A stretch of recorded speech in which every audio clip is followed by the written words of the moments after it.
9 de la mañana con 5 minutos. Muy buenos días a todas y todos que nos escuchan a través de la 95.3 FM y 94.5 FM al noroccidente de Pichincha, y estamos aquí en su espacio de las Guarmis, pues en este día martes 3 de junio de 2025, llevándoles siempre mucha más información. Pero bueno, antes de continuar, quiero saludar también a todos quienes ya están conectados a través de nuestras plataformas digitales, de nuestra transmisión también en YouTube. Ya tenemos a Toti Paredes Álvarez, que nos dice: Guarmitas queridas, saludos desde Baños, Tungurahua, buen martes, un abrazo muy fuerte, Toti. Y bueno, estaré yo acompañándoles en este martes. Nuestra querida Sofi está acompañando a su pequeña hija, así que le mandamos un fuerte abrazo. Pero bueno, aquí seguimos siempre en el espacio de las Guarmis para ustedes, llevándoles más información.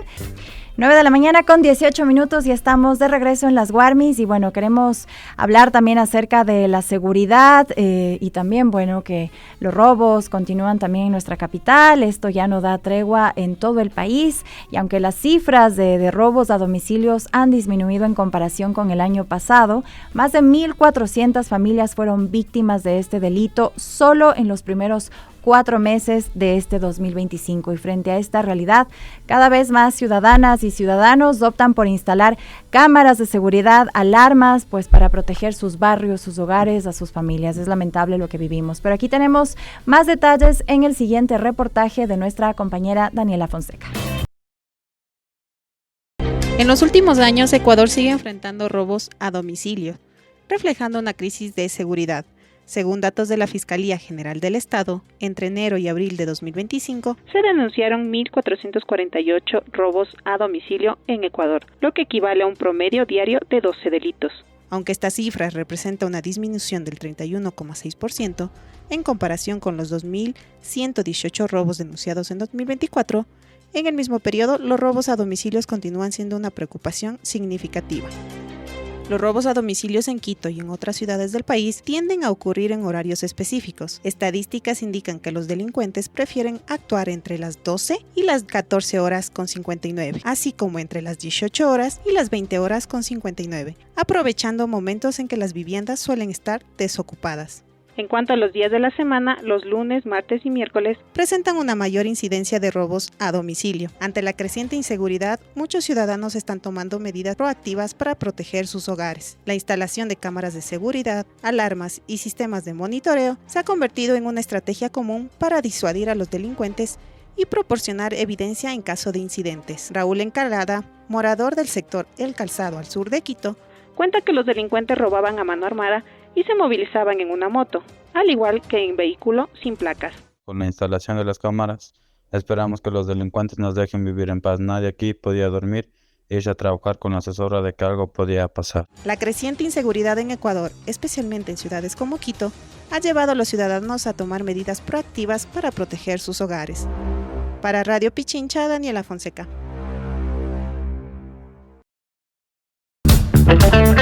Muchas gracias a nuestra compañera Daniela Fonseca por ese reportaje. Y bueno, sí hay que decirlo, la inseguridad se siente aún en nuestras calles, en nuestros barrios, en las ciudades y en todo el país. Y bueno, es lamentable que ciudadanos y ciudadanas deban tomar estas medidas, ¿no? Que ya podrían parecer extremas o que en algún momento no las veíamos muy distantes, esto de poner cámaras de seguridad, alarmas comunitarias para protegernos entre todas y todos.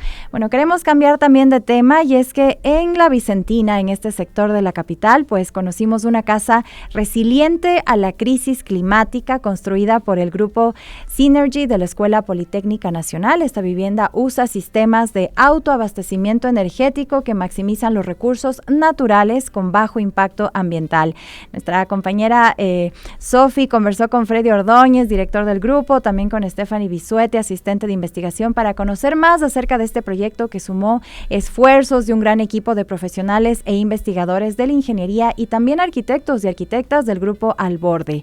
Y bueno, también pueden tener más información acerca de este tema en grupo.synergy.epn.edu.es.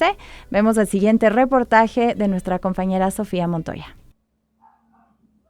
En el barrio La Vicentina se levanta un prototipo de una casa resiliente a la crisis climática. Estamos en la calle José Tovar y vamos a conversar ahora mismo con el equipo de investigación de energías alternativas Synergy de la EPN, de la Escuela Politécnica Nacional, para que nos expliquen cómo estas iniciativas pueden contribuir a la mitigación de una crisis climática tan evidente como la que se está enfrentando en este momento. Freddy, por favor, acompáñanos.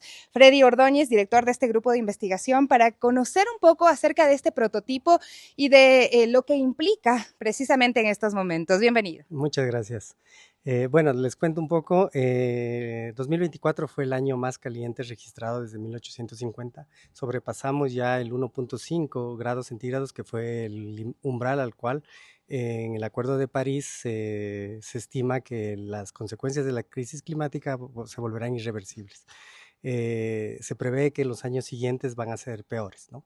Entonces, este año 2024 tan caliente nos trajo en Ecuador específicamente muchas consecuencias, ¿no? Recordaremos los apagones, recordaremos también la falta de agua, y si no se recuerdan mucho, en este 2025 en cambio tenemos un exceso de agua en los 3 primeros meses de 2025 que nos ha dejado ya algunos problemas bastante graves. Por eso tú hablas no de cambio climático, sino de crisis climática, algo que se está viviendo en este momento y que es urgente abordar. Sí, estamos ya en un periodo de crisis y ya se nos pasó el tiempo de tener un cierto colchón temporal para poder realizar acciones.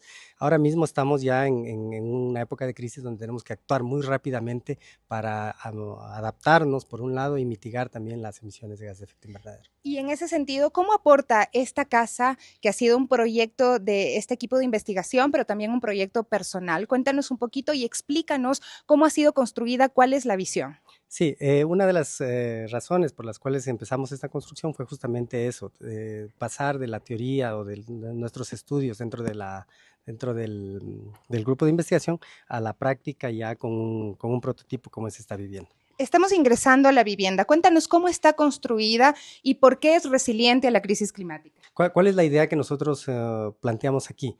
La vivienda es una vivienda resiliente que tiene múltiples sistemas que autoabastecen los consumos, digamos, de la vivienda. Es una vivienda net cero, es decir, producimos tanta energía como la que consumimos a través de paneles fotovoltaicos. Hacemos reciclaje de agua y tratamiento de aguas grises, minimizando el consumo del agua de red en un 40% más o menos.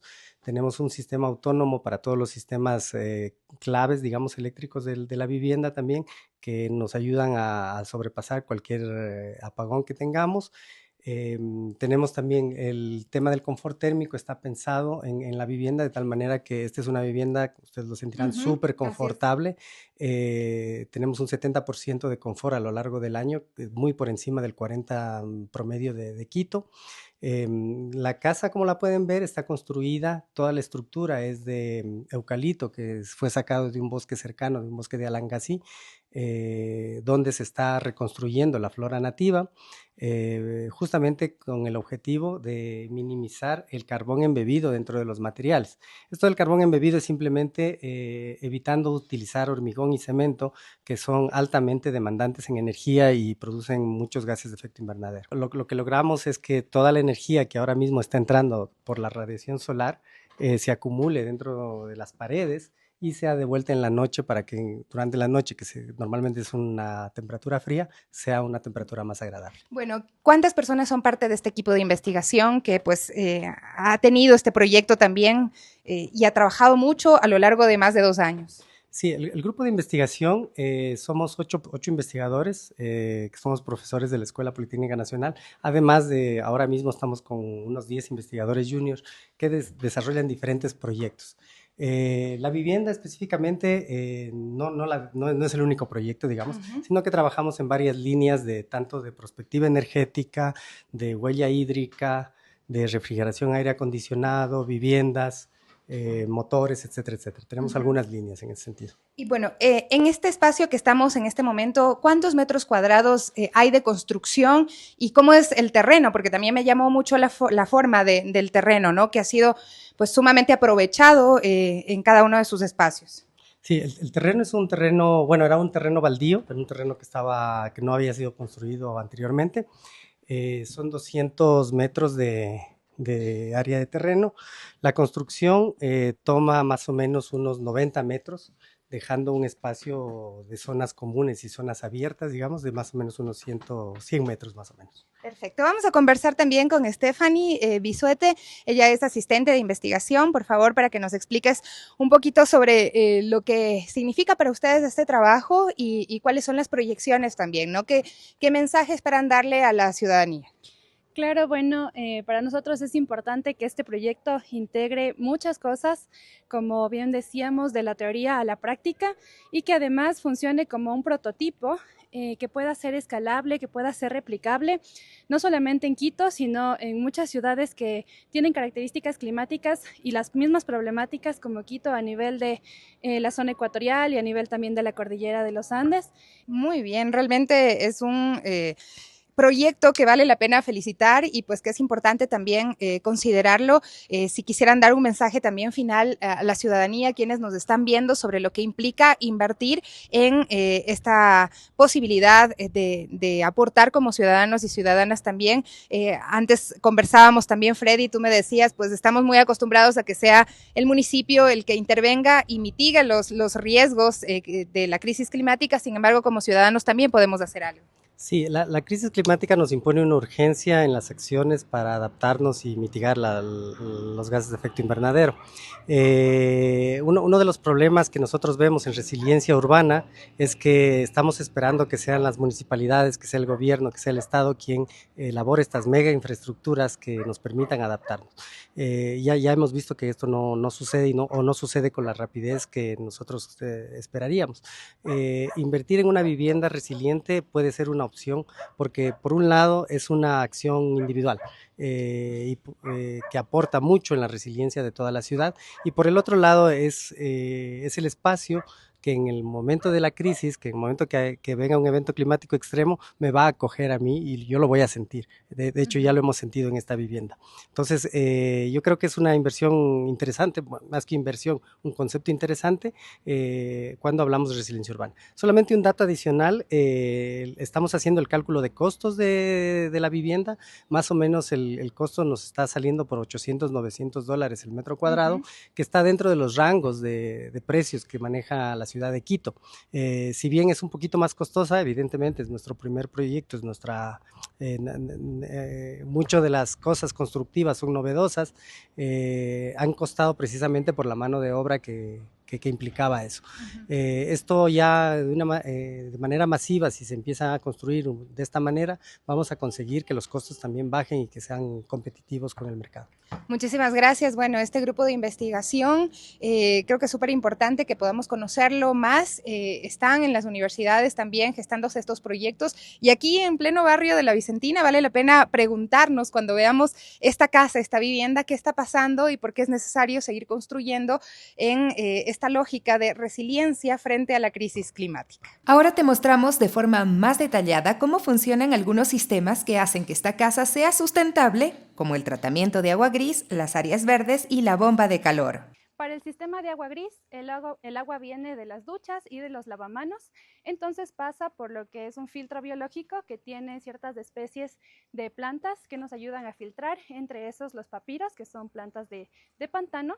Entonces, este filtro lo que hace es limpiar el agua para que luego vaya a otro filtro de arena y finalmente a un estanque. En este caso, el estanque cuenta también con peces que funcionan como indicadores de la calidad del agua. Y bueno, todo este sistema también funciona para que el agua del estanque sea utilizado durante época de sequía para el regadío del jardín y las plantas. Es así como finalmente se obtiene alrededor de el 14-15% de ahorro total del agua como consumo de la casa por tener este sistema. Esta área de jardines que se dejó, que es muy grande, sirve para dos cosas. La primera es para filtrar el agua hacia la capa freática de las aguas de lluvia, que además integra el jardín de la vecina y el de acá al lado, que son los únicos que existen en toda la manzana. Por otro lado, este tipo de áreas verdes ayudan a combatir lo que se llama el efecto isla, que es simplemente el calentamiento del barrio por efecto de que todo está hecho de hormigón, que puede elevar la temperatura en 2 o 3 grados con respecto a los alrededores. Esto ayuda a mitigar esto.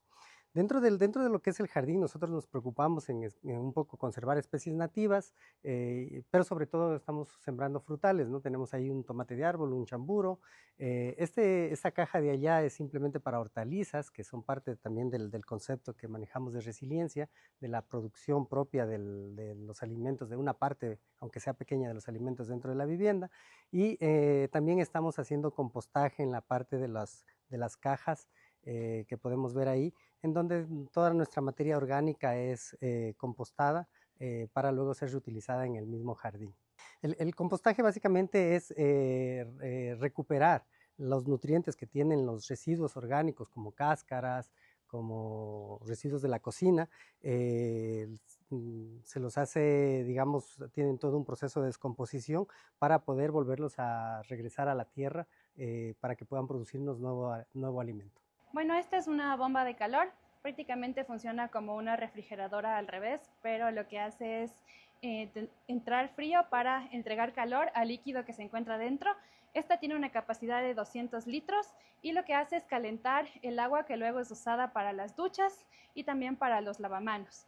Entonces, esta bomba de calor tiene un consumo de 30 kilovatios hora al mes, lo que significa que es 3 veces menos consumo de un calentador eléctrico, o también es más eficiente que los calefones. Entonces es una alternativa sostenible igual como parte de este proyecto. Está alimentada también por los paneles fotovoltaicos que tiene la vivienda, entonces el consumo eléctrico proviene igual de energía producida aquí mismo.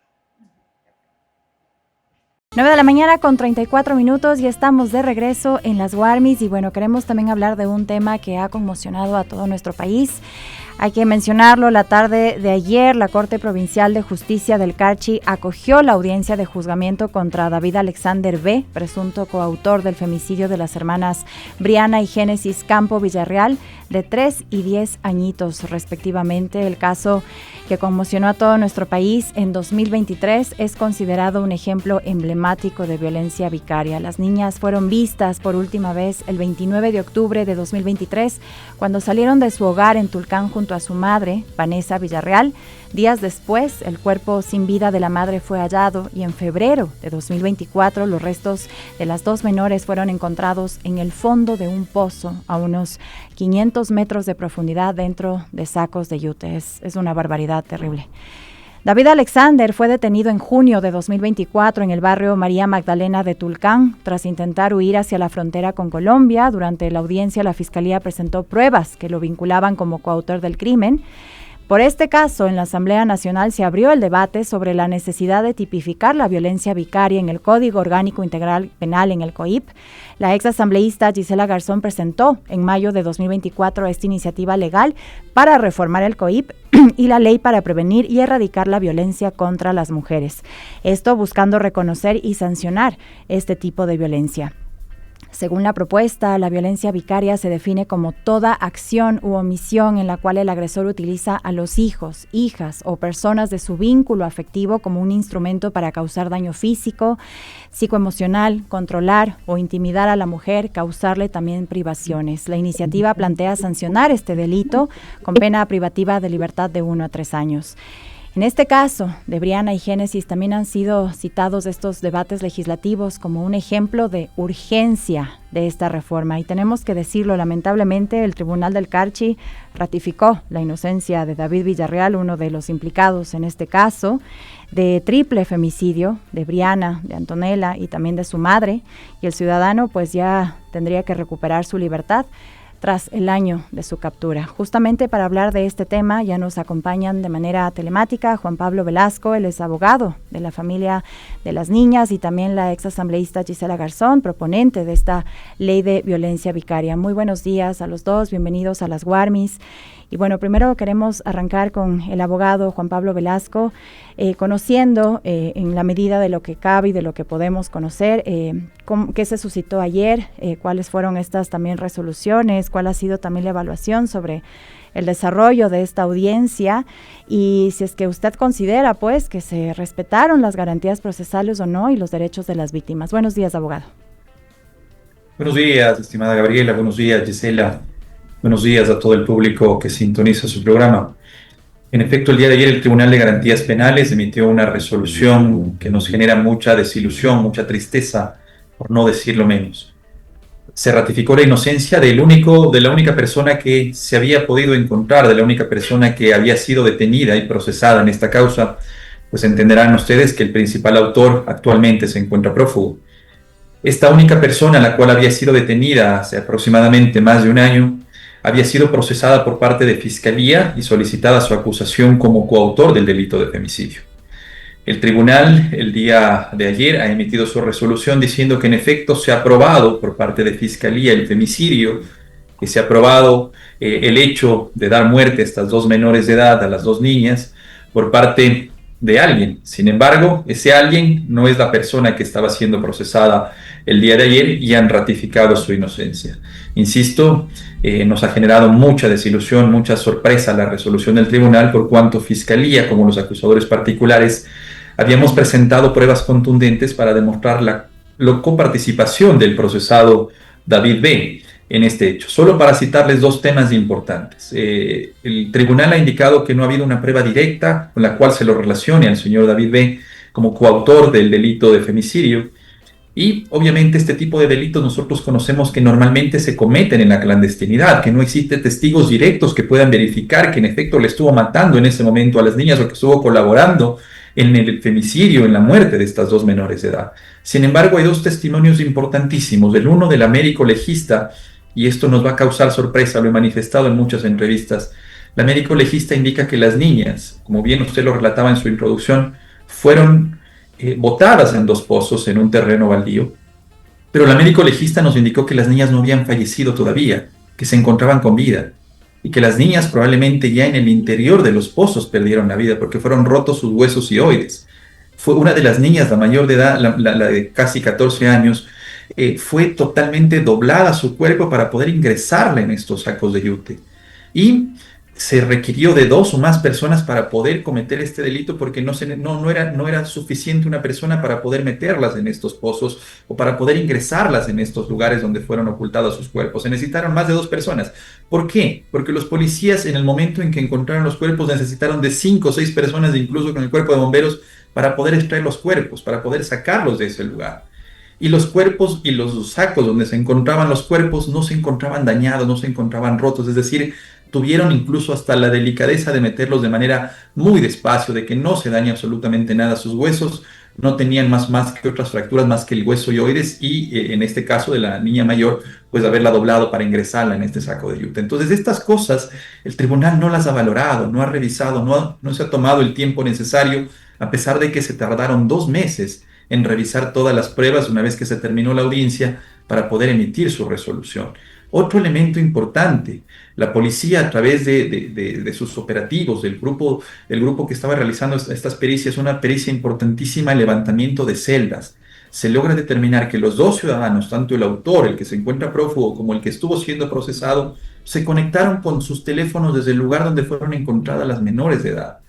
Estos no son pruebas suficientes para el tribunal para demostrar que en efecto el otro ciudadano participó, es la interrogante que nos queda a nosotros y que nos queda al público en general. Esas son las cosas que han pasado el día de ayer y que nos generan mucha desilusión, mucha tristeza, por no decir menos, en este caso. Gisela, también le queremos saludar. Buenos días, bienvenida a las Guarmis. Y bueno, frente a este escenario atroz de violencia que continúa contra las mujeres, contra las niñas, adolescentes, y frente a también estos casos que parece que quedan en la impunidad y que también se retrasan los procesos, ¿podría explicarnos usted también los principales aspectos de esta propuesta para tipificar a la violencia vicaria en el COIP y cómo esta busca realmente proteger a las víctimas? Hola, buenos días, un saludo a todas y todos, gracias por el espacio, un gusto a Gabriela y un gusto a Juan Pablo. Y a Juan Pablo además destacar que asuma una defensa de procesos donde lo jurídico a veces parece no ser suficiente. A las víctimas de violencia de género cuando denuncian no les creen, les piden pruebas y cuando existen las pruebas tampoco les creen. Es decir, es una cuestión que perpetúa la violencia de tantas formas y en tantas instancias, en tantos espacios, en el sistema de justicia, en el sistema educativo muchas veces, que por supuesto no solo nos da da cuenta de la fragilidad que tenemos las mujeres ante el Estado, sino la necesidad de seguir hablando de estos temas hasta que dejen de ser normales.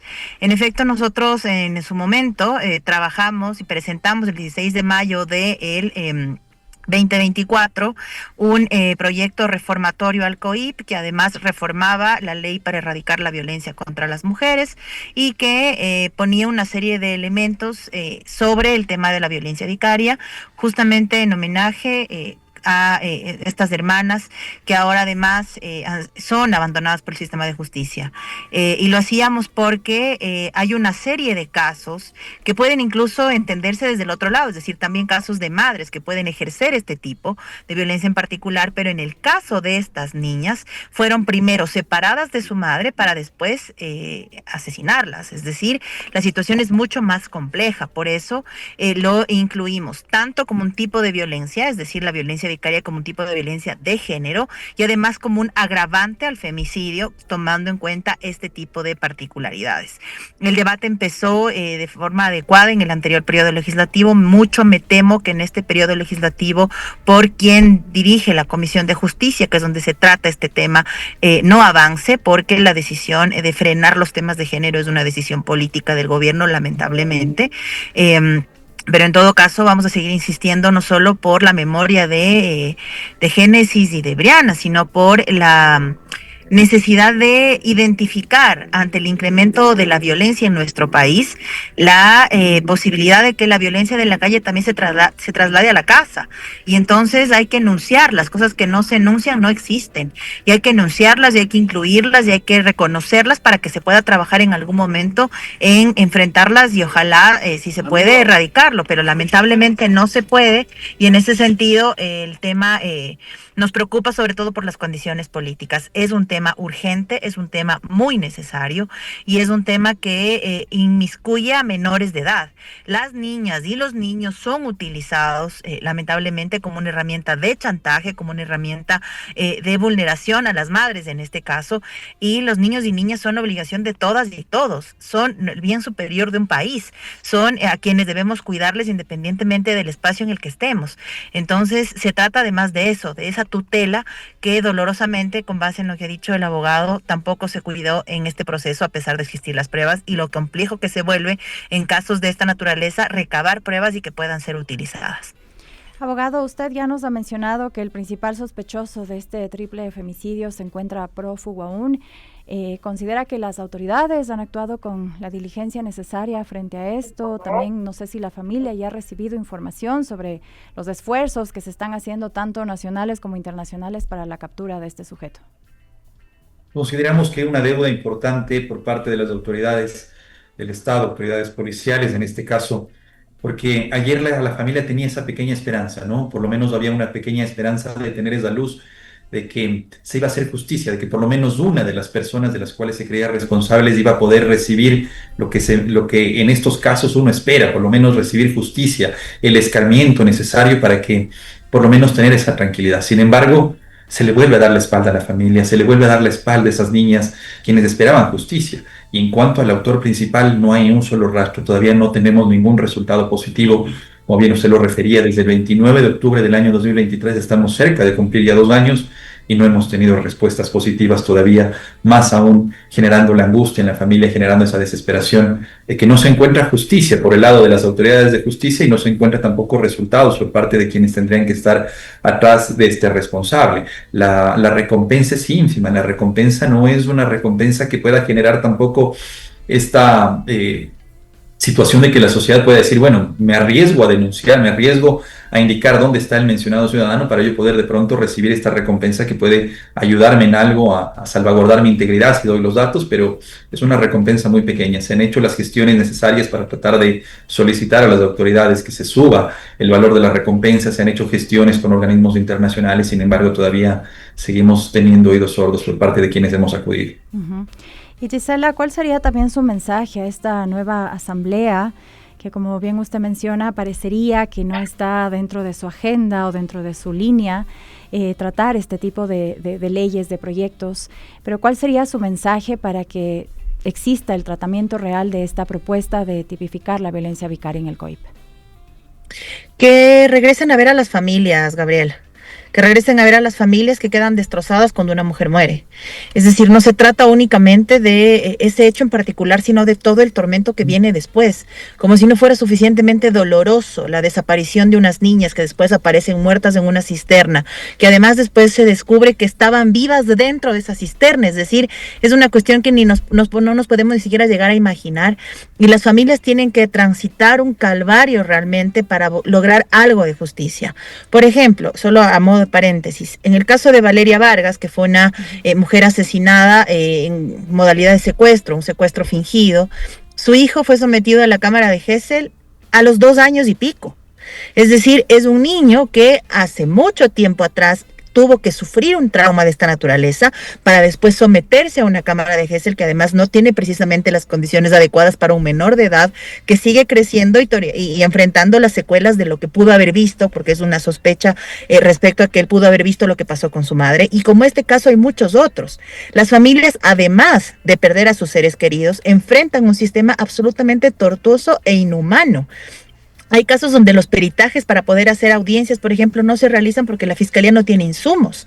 Es decir, no es una cuestión de únicamente el partido político al que se pertenece quien está al frente de la Comisión de Justicia, sino sobre todo de regresar a ver a estas familias que no entienden de partidos políticos, que golpean la puerta del Ministerio de la Mujer y está cerrado, que golpean la puerta de la Justicia y está cerrada, que golpean la puerta de la Fiscalía y está cerrado, que golpea una serie de espacios y en todos los espacios se encuentran las puertas cerradas. Es increíble esa indolencia. Y al menos cuando golpeaban las puertas de la Asamblea Nacional no estaban cerradas, y esa debería ser la característica, sea quien sea el partido político que esté tomando estas decisiones. Como lamentablemente no ocurre así, lo que nos corresponde es desde la sociedad civil, por supuesto, que exigir que haya más y mejores condiciones para que las víctimas puedan enfrentar estos procesos judiciales, pero sobre todo que haya una normativa especializada en género y además especializada en tutelar y cuidar a los niños y las niñas, porque esto tiene dobles particularidades o dobles vulnerabilidades. Hay una situación de género y además son menores de edad, son niñas que tienen por supuesto otro tipo de exposición. Entonces eso, que si quieren en realidad dejar una huella en el camino político, la opción no es hacerse el bravo en los espacios de debate o cerrarles los micrófonos a las fuerzas políticas de oposición. La realidad para dejar huella en la política es salir de la oficina de la Asamblea Nacional, llegar a Carchi y decir, ok, esto pasó en esta familia, esto pasó en esta provincia, puede estarse replicando en otras, hagamos algo para que al menos desde nuestra tarea legislativa no quede impune este caso y los demás casos que dolorosamente puedan haber. Así es, y bueno, abogado, también queremos conocer de cuáles serán las decisiones que la familia tome a partir de ahora con respecto también a la audiencia que se llevó a cabo el día de ayer. Seguiremos aplicando los mecanismos que la ley nos permite. Presentaremos el recurso de apelación respectivo, fundamentaremos de manera correcta, lograremos hacer entender a la Corte Provincial de Justicia del Carchi que no se ha valorado, por decirlo menos, de estas pruebas que les he indicado yo hace un momento, y que sea la Corte Provincial la que pueda rever esa sentencia y pueda rever esa decisión. Lastimosamente, la familia bien lo decía, bueno, conseguiremos una sentencia de pronto que se pueda rever esa decisión, pero sin embargo, ya el coautor el día de ayer recuperó su libertad. Actualmente, tranquilamente, puede fugarse nuevamente como ya lo hizo en su momento. El momento en que conoció que había una denuncia en su contra, lo primero que hizo es fugarse al vecino país de Colombia. Entonces, no van a encontrar esa respuesta definitiva en las autoridades tampoco por estos hechos que nosotros presentamos. Sin embargo, eso no nos permitirá que nosotros decaigamos, bajemos los hombros, sino más bien estemos mucho más fuertes, más fortalecidos para poder activando las herramientas de justicia que nos permiten.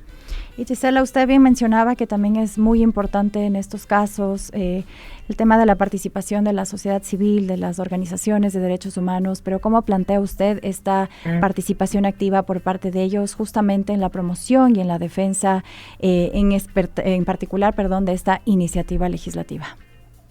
Primero, acompañando a la familia. Porque la familia, insisto, enfrenta un momento muy complejo y habitualmente la sociedad civil ahora, cuando además las madres de víctimas de femicidio se juntan en búsqueda de justicia, se entienden, pueden de alguna forma sostenerse en colectivo en primera instancia. Y lo segundo es participar con mucho más énfasis en los espacios colectivos, sobre todo en los espacios que permite la participación ciudadana en la Asamblea Nacional.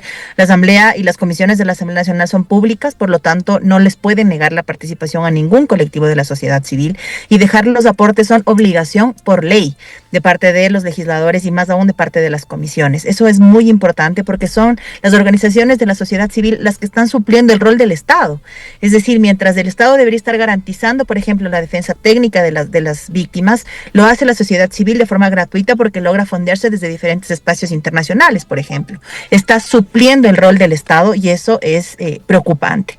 Y luego que se entienda la posibilidad de participación ciudadana desde las instituciones como esta voz que tiene que ser firme, porque la situación en lugar de mejorar se agrava. Es decir, la situación de las víctimas en lugar de mejorar se agrava, la situación de seguridad en lugar de mejorar se agrava y por lo tanto es mucho más probable que estén más sobrecargadas las organizaciones de sociedad civil ante estos casos. Y por lo tanto, herramientas legales que les faciliten de alguna forma la posibilidad de defender a las víctimas también es una forma de ayudar en este momento en particular.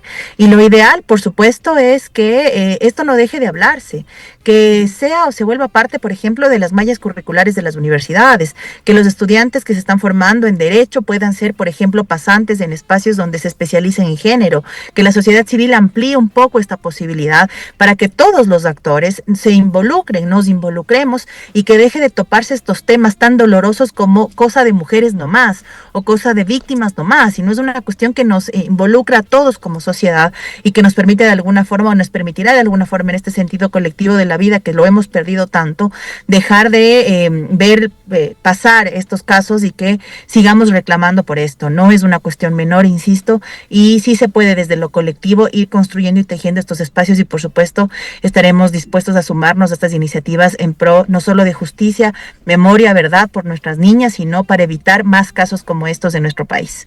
Así es. Y bueno, abogado, para ir finalizando también, queremos conocer si la familia también ha solicitado como medidas adicionales de protección, acompañamiento por parte del Estado ante esta posibilidad, ¿no?, de que el principal sospechoso pues aún se encuentra prófugo y no se sabe nada.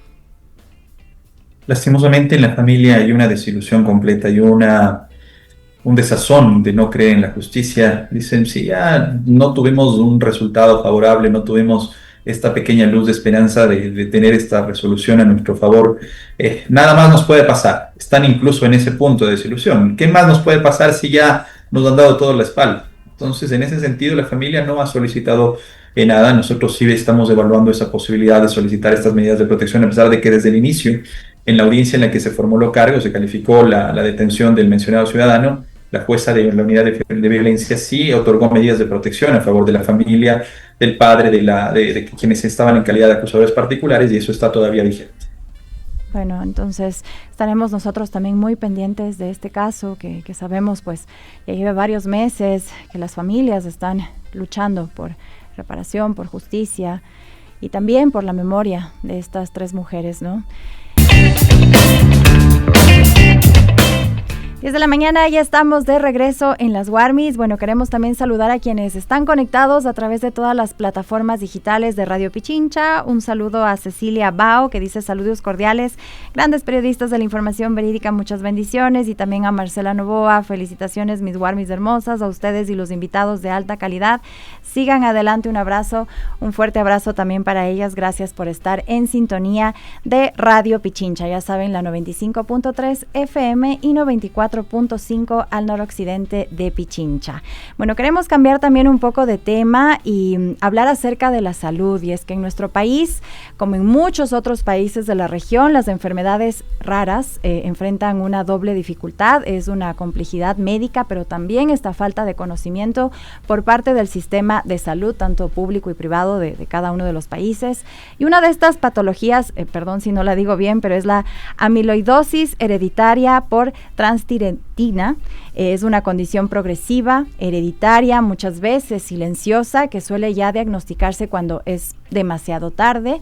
Y justamente para hablar sobre esto ya nos acompaña Stephanie Mena. Ella es miembro de la Fundación Gonzalo Castillo, esta organización creada justamente para visibilizar esta enfermedad, también promover el diagnóstico oportuno, luchar también por el acceso a tratamientos que actualmente pues no están disponibles en nuestro país. Y su testimonio también es profundamente personal. Más del 50% 50% de sus familiares, ¿no? De sus tíos han sido diagnosticados, también primos, porque sabemos que es hereditario. Sabemos que también tu papá, tu abuelo, tíos y quienes también fallecieron por esta causa y que vivieron con esta condición. Muy buenos días, Stephanie, bienvenida a las Warmis. Y bueno, primero conocer también ¿qué es la amiloidosis hereditaria por transtiretina? Bueno, es HTTR si no estoy mal. ¿Y cómo afecta realmente a quienes la padecen? Buenos días. Hola Gabriela, muy buenos días. Muchísimas gracias por este espacio. Buenos días con todos los oyentes también. Como tú mencionabas, es súper importante que estos espacios para hablar sobre salud también se vayan generando en los medios, sobre todo cuando tenemos enfermedades como esta, que son raras, desconocidas, pero que existen y afectan, si bien a un porcentaje mínimo de la población, están ahí. La amiloidosis hereditaria por transtiretina es básicamente, hay una proteína, la transtiretina, que se genera se produce en el hígado, se produce de una forma diferente y no circula libremente por el torrente sanguíneo como debería hacerlo, y se va acumulando como amiloide, que es como una especie, como grasita, digamos, para entenderlo mejor, alrededor de los diferentes órganos.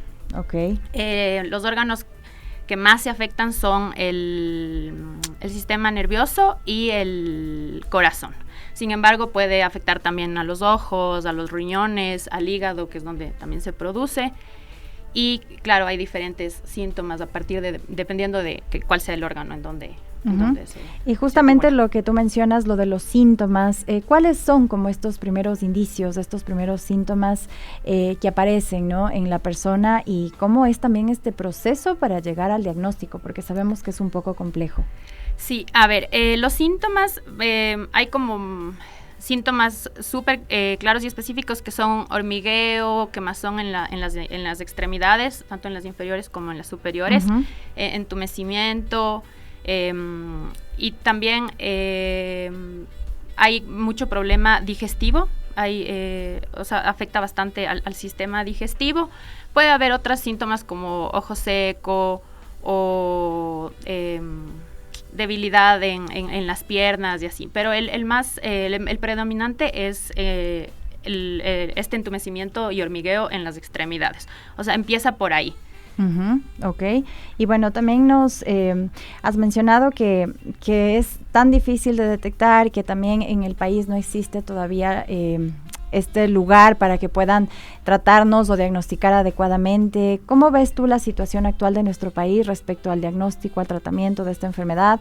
¿Existen profesionales, centros médicos que aborden adecuadamente este tratamiento? No existen centros médicos especializados en amiloidosis. Como tú bien mencionabas al inicio, nuestra familia ya tiene un historial de esta enfermedad. Y claro, con el pasar de los años hemos visto que no ha sido tan fácil acceder al diagnóstico y mucho menos al tratamiento. Sin embargo, sí ha mejorado un poco. Es por eso que ahora sabemos ya más miembros de la familia sabemos que tenemos la enfermedad. Igual pasa con otras personas, ¿no? Hay distintas familias alrededor del país que están identificadas y que tienen la enfermedad, que en los últimos años hemos podido identificarla gracias a la fundación que tú mencionabas, que es Gonzalo Castillo. Esta fundación nos ha permitido acceder a estudios genéticos, no en el país, sino en otros lugares afuera. Entonces lo que ellos hacen es tomarnos una muestra de sangre e enviarla a laboratorios en el exterior, y a partir de eso identificar si es que tenemos el gen mutado, y con eso hemos podido ir a diferentes especialistas aquí, que sí hay, pero son pocos igual. O sea, conocemos unos 6 o 8 especialistas, exagerando, neurólogos, por ejemplo, que están especializados en amiloidosis, o gastroenterólogos que están especializados en hepatología y tienen más conocimiento, pero son muy pocos. Y bueno, sabemos que también a través de la fundación están llevando a cabo procesos justamente para exigir al sistema público de salud el suministro, ¿no?, de esta medicina que puede frenar el avance de esta enfermedad. Y bueno, aunque ya saben que sí algunos casos cuentan con este dictamen favorable desde hace algunos meses, bueno, ustedes también dicen que el medicamento no ha sido entregado o ya ha sido. ¿Cómo avanza este proceso? Sí, a ver, la fundación al momento tiene 2 casos de defensa de derechos. Uno de ellos es el caso de Manuel Castillo, uno de los miembros de la fundación. Él, alrededor de hace 4 meses, el dictamen fue favorable. Entonces, el dictamen indicaba que el IES tenía que darle la medicina que se requiere. Sin embargo, hasta el momento, lamentablemente, la medicina no ha sido entregada al paciente, por lo tanto, su salud se ha ido deteriorando, ha tenido que ser hospitalizado durante este tiempo, y es justamente eso lo que buscamos, pedirle al gobierno, al IES, al Ministerio de Salud, que cumplan con la sentencia primero, pero que además se incluya esta medicina en el cuadro nacional de medicamentos básicos, porque ese es básicamente el problema. No están incluidos en el cuadro. Entonces, si bien los dictámenes pueden salir favorables, no hay cómo comprar, porque el proceso se alarga, habría que traerlo desde el exterior, habría que importarlo, entonces es un proceso muchísimo más complicado y que toma muchísimo más tiempo. Entonces, si bien la fundación y nosotros lo que buscamos es acceder a la medicina, también lo que pedimos es que se incluya esta medicina, que es la tafamidis e inotersen, dentro del cuadro nacional de medicamentos básicos para poder acceder a la misma. Stephanie, ¿qué tan costosa es la medicación y seguir el tratamiento de esta enfermedad? Lamentablemente sí es un poco costosa. Cuesta alrededor de $5,000 una inyección. El tratamiento no es el mismo para todos, depende del estado en el que cada paciente se encuentre. Ahí es importante mencionar que los síntomas van variando, porque pueden empezar, claro, como un hormigueo, no te duele y así, pero hasta que no camines, por ejemplo. Entonces también depende de cada persona, del gen que tenga, porque es una enfermedad que hay diferentes variantes. Entonces a cada persona le ataca de diferente forma, y los síntomas son diferentes, entonces el tratamiento también es diferente. Así es. Y bueno, también cómo podemos nosotros, ¿no?, acceder a un diagnóstico temprano de esta enfermedad, para que quien tal vez nos escucha, por ahí algo le resuena, o tal vez los síntomas, ¿a dónde pueden acudir? ¿Qué pueden hacer para obtener más información? En ese caso, sí, aprovechar el espacio justamente para decirle a estas personas que si tal vez tienen síntomas de hormigueo, de entumecimiento de las extremidades, sobre todo inferiores, y ya están, a veces se confunde con problemas de columna, por ejemplo, y no hay un diagnóstico claro todavía. Nosotros tenemos nuestra página web, es la fundación gonzalocastillo.org.es, y estamos en redes sociales, en Instagram como Fundación GC1 y en Facebook como Fundación Gonzalo Castillo Amiloidosis. Contáctenos a través de esa para nosotros guiarles y poder ayudarles en este diagnóstico. Y Stephanie, justamente desde la fundación, ¿qué acciones también están tomando para visibilizar más de esta enfermedad, para también movilizar a la sociedad y a las autoridades también? Bueno, se han hecho diferentes campañas. La fundación tiene como diferentes ejes en los que trabaja. Uno es el acompañamiento a los pacientes en la defensa de derechos. Como mencionaba, ahorita tenemos 2 defensas de derechos en marcha. Ayer era la primera audiencia de una de estas, de Patricia Mena. Lamentablemente nos cancelaron a último momento la audiencia, entonces estamos esperando la nueva fecha. Como les dije, Manuel ya tiene un dictamen y estamos esperando que se cumpla la sentencia. Estamos por sacar un nuevo caso. Y lo que se hace también es cada cierto tiempo la fundación junta a los diferentes especialistas, a genetistas, neurólogos, cardiólogos, y los lleva a diferentes ciudades del país e invita a la gente que ya está diagnosticada con amiloidosis a ser parte de este proceso para que te hagan diferentes exámenes y un análisis para ver el estado en el que estás y ver cómo, o sea, si por ejemplo ya necesitas una defensa de derechos. Las defensas de derechos se las hace cuando ya los síntomas son muy graves y ya la única forma de detener la enfermedad es acceder a la medicina. Y Stephanie, no sé si tal vez ustedes como fundación hayan manejado cifras, tal vez un porcentaje promedio de tal vez cuántas personas padecen de esta enfermedad en nuestro país aproximadamente. Aproximadamente ahorita existen 80 personas diagnosticadas. Okay. Hace 5 años, por ejemplo, sabíamos de 6. Entonces sí, el cambio es como bastante fuerte. Y claro, es lo que te decía en un inicio, la enfermedad es rara, pero existe, y el problema es que como no se sabe los síntomas, no tenemos acceso a los estudios genéticos, pues puede haber muchas más personas que tengan, pero lamentablemente no se ha identificado. Así es. Y bueno, justamente hablábamos al inicio y nos mencionabas que el 50% también de tus tíos había sido diagnosticado, también varios primos, tus familiares, ¿no?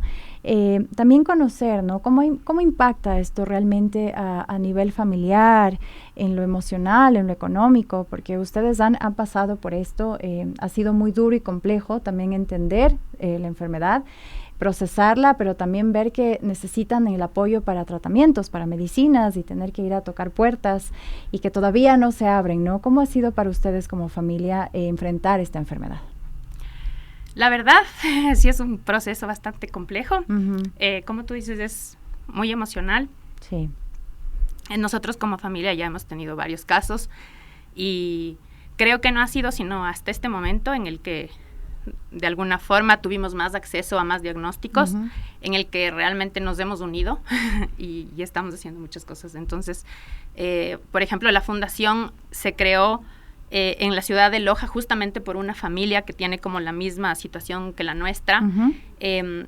Y de alguna forma nosotros llegamos a la fundación y lo que hicimos, por ejemplo, entre un grupo de primos es, nosotros encarguémonos de las redes sociales y busquemos las formas de apoyar y de darle visibilidad no solo a la fundación, sino a la enfermedad, porque, por ejemplo, la fundación no la conocíamos y fue uno de los médicos especialistas el que nos llevó a conocerla. Uh-huh.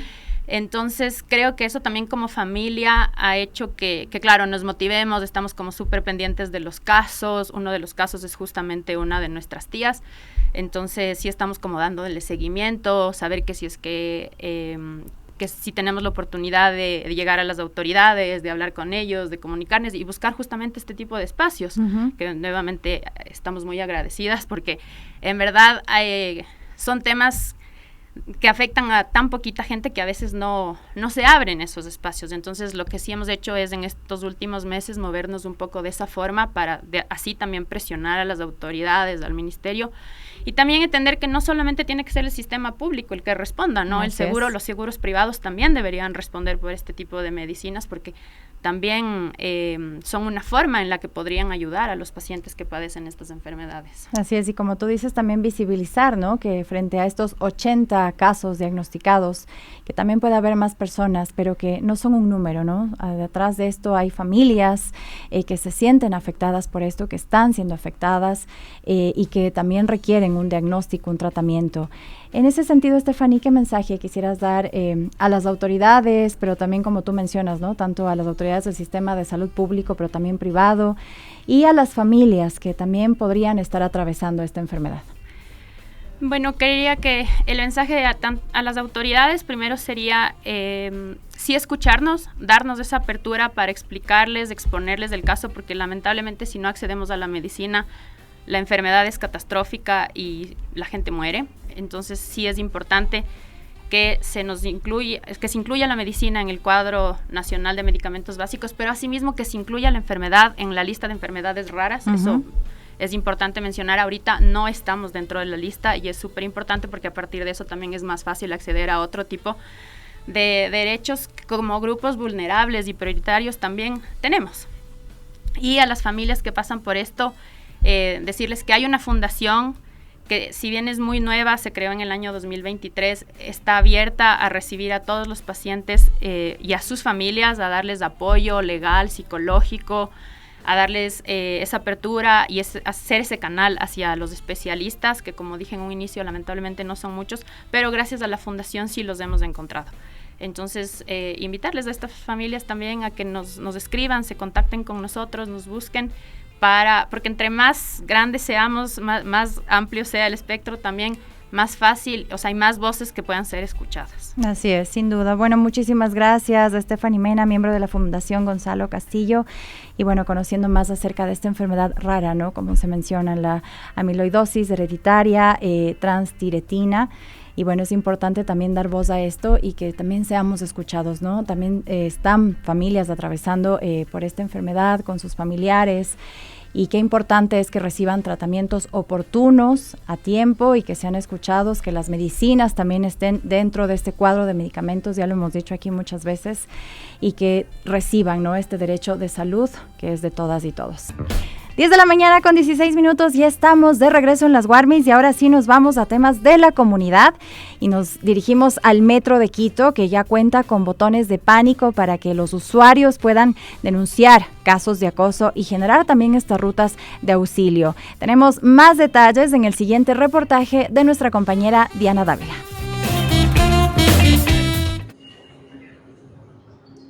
Un saludo cordial a todos nuestros amigos que están en la señal de Radio Pichincha. Nos encontramos en este momento en la estación de San Francisco del Metro de Quito, porque hace algunos meses y desde que inició la operación de este medio de transporte, se colocó un botón de auxilio para las personas que están teniendo algún problema de acoso, sobre todo para las mujeres, tomando en cuenta precisamente que este grupo poblacional es muy vulnerable al acoso en el transporte público y por ello el metro no se hizo al margen de esta problemática y colocó una ruta de ayuda para las personas que son víctimas de acoso. Para ello nos encontramos en este momento con Claudia Merchán, jefa de gestión social del Metro de Quito. ¿Cómo está? Muy buenos días. Quisiéramos conocer cómo se maneja y cuál es el protocolo de metro en este tipo de casos. Muy buenos días, bienvenidos a la estación de San Francisco del Metro de Quito. Y bueno, nosotros a partir de la operación hemos implementado y previo también generamos algunas herramientas, de elementos para la construcción de este procedimiento y el momento de operar el Metro de Quito ya se había realizado varias pruebas en donde nosotros efectivamente confirmamos que este era un procedimiento para poder erradicar el acoso sexual dentro del Metro de Quito. Esto incluye tanto a trenes como a estaciones. Entonces, ¿en qué consta el procedimiento? Se puede activar desde tren, desde el vagón. Cada vagón contiene un interfono que es el elemento clave que puede de alguna forma generar este procedimiento y la persona, la posible víctima de acoso, presiona el botón, presiona el interfono. En ese momento se activa el procedimiento y nuestro operador del tren automáticamente genera una respuesta a la posible víctima y después también eleva ya todo el procedimiento a nuestro puesto de control central, en donde en la siguiente estación, entendiendo que el tren está en movimiento, le abordará un equipo del personal operativo que está conformado por un agente de estación y personal también de Policía Metro. Entendemos también que hay personas que tienen como temor e incluso les da como miedo apretar el botón. Por tanto, también hay otro protocolo para estas personas que no se atreven a hacerlo. ¿Cuál es ese protocolo? Sí, efectivamente, en el caso de estaciones, una de las formas en las que hemos podido entender que también las personas y posibles víctimas de acoso, que es una situación compleja, generan un tema de confianza, es a través del acercamiento a nuestro personal operativo. Eso quiere decir que pueden ir inmediatamente hacia el equipo que se encuentra en la estación, aunque también las estaciones cuentan con un interfono. En este caso, ¿qué pasa con las personas que ya denuncian? Ya van, lo ponen en evidencia al equipo que se encuentra en la estación y posteriormente, ¿qué ocurre con la presunta víctima y también con la persona denunciada? El momento en el que fueron abordados por el personal operativo, automáticamente separan a la posible víctima y al presunto agresor. Cuando estamos hablando del presunto agresor o agresora, se ubica con el equipo de Policía Metro y es llevado a una de las salas que tenemos en estación y asimismo se hace un primer abordaje de atención y actuación a la posible víctima, en donde sí efectivamente se hace también una contención y un tema de escucha. Se busca que podamos tener elementos para confirmar si efectivamente está segura o seguro de realizar una denuncia y el acompañamiento es permanente. ¿Cuántas cifras han tenido respecto a, o denuncias, mejor dicho, del uso del botón al interior del metro y también de los abordajes que se hacen en las estaciones? Bueno, aquí la diferencia es que en el procedimiento como tal nosotros consideramos a la denuncia ya cuando la posible víctima de acoso decide ir a una instancia judicial. Sin embargo, el momento de activar nuestro procedimiento, que es para erradicar el acoso, hemos tenido 21 casos en 18 meses. Pero aquí la referencia es que ya llevamos más de 83 millones de viajes. Entonces eso nos representa un margen mínimo en donde sabemos que desde los elementos de prevención, difusión y la estrategia cero acoso estamos trabajando bien. Y de los 21 casos, ¿ustedes conocen tal vez cuántas mujeres o personas se atrevieron a denunciarlo ya en elementos judiciales, en unidades judiciales? Sí, tenemos la constancia de haber realizado 3 denuncias de los 21 casos. Muchísimas gracias, Claudia. Como podemos ver, compañeros, aquí en cada estación del metro, las personas que ya lo han usado tienen personal aquí que los está esperando, ya sea para guiarlos o para brindarles algún tipo de información, pero no solo para ello, sino también para brindarles auxilio en caso de alguna denuncia de acoso sexual. Es importante que todas las personas, pero sobre todo las mujeres, los niños, las niñas, conozcan esta información. Que no tengamos miedo de denunciar cuando nos sintamos amedrentados o acosados. Tenemos derecho a la libertad, tenemos derecho a caminar seguros, así que si tenemos estos elementos importantes para poder denunciar, ocuparlos, usarlos y hacer visible la cara de los presuntos agresores o acosadores para que las autoridades puedan hacer algo con ellos. Podemos estar salvando incluso la vida de mujeres y menores de edad al poderlos detener en este tipo de actuaciones. Es todo lo que podemos informarles desde aquí, compañeros, desde la estación de San Francisco del Metro de Quito. Continuamos con ustedes en estudios.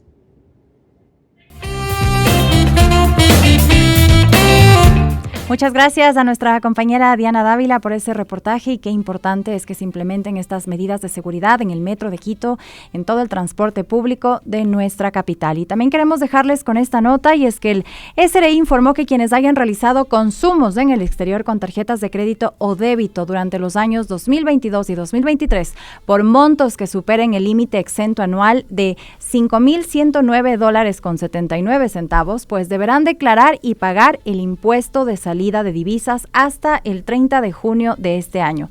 Esta medida también aplica para tarjetas adicionales, y este valor recae sobre el titular principal de la tarjeta. Este trámite puede hacerse en línea mediante el formulario múltiple de pagos con el código 4580. Vean más información en el siguiente reportaje con nuestra compañera Gabriela Espinosa.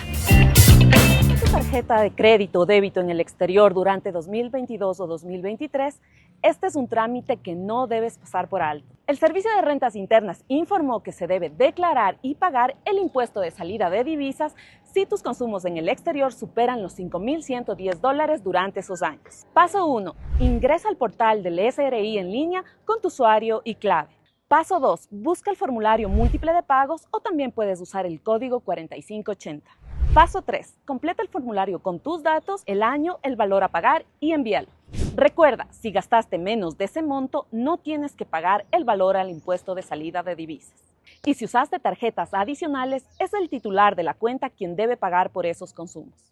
Y recuerda, tienes hasta el 30 de junio de este año para realizar el trámite. No dejes para el último. Verifica tus consumos, haz tu declaración y mantente al día.